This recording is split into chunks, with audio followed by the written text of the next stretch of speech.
ॼामशोर जे deputy commissioner office में जश्न आज़ादी ऐं मल्क हक़ जे सिलसिले में हिक पुरवकार तक़रीब जो अहतमाम कयो, जंहिंमें additional deputy commissioner one Nooruddin Hingorjo जी क़यादत हेठि क़ौमी झंडो फड़काए आज़ादी जे 14 ॾींहंनि वारे जश्न जो बाक़ायदे आगाज़ कयो वियो।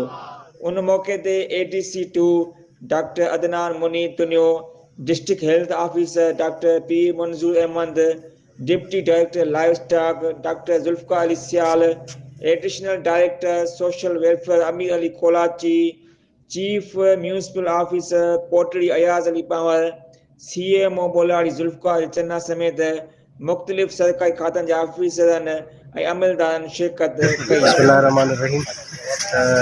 अगस्त के हवाले से या government of Sindh government of Pakistan की पॉलिसी है तो अज 1 अगस्त का वठी 14 अगस्त ताईं रोज़ाना बेसिस ते का की वही लेवल की तकलीफ़ कई वी। उन हवाले से शेड्यूल मुकर थियल है। अज 1 अगस्त में पाकिस्तान के झंडे फड़काने की बाकायदा तकरीब थी है DC ऑफिस में, जैमें असांजे डिस्ट्रिक्ट जा सभी ऑफिसर्स मौजूद हुआ ऐं उन करे असांजी तकरीब कई है।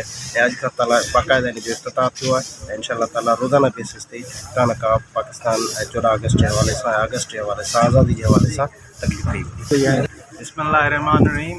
ही जेको 1 अगस्त खां 14 अगस्त ताईं असां जेका सेलिब्रेशन कयूं पिया या मरकाए हक़ ऐं इंडिपेंडेंस डे जे सेलिब्रेशन के हवाले से ही हकीकत में सच्चई बातिल की जंग जी जेका है, जैमें बातिल के शिकस्त थी, इंडिया के शिकस्त थी ऐं पाकिस्तान जो बकाव है, पाकिस्तान जो तशख़ुस है, उन जे हवाले से 1 खां 14 अगस्त ताईं डिस्ट्रिक्ट एडमिनिस्ट्रेशन सभी ज़िले के इंतज़ामी इदारनि सां गॾिजी पाकिस्तान के इन मरकाए हक़ ऐं इंडिपेंडेंस के हवाले से सेलिब्रेशन कंदी रहंदी ऐं इहो मैसेज ॾींदी रहंदी त पाकिस्तान कायम ऐं दायम रहंदो, बातिल इंडिया हमेशा शिकस्त खाईंदो। हुकूमत खे इहा ई पैगाम ॾींदासीं त 14 अगस्त के सुठे नमूने मल्हायो वञे ऐं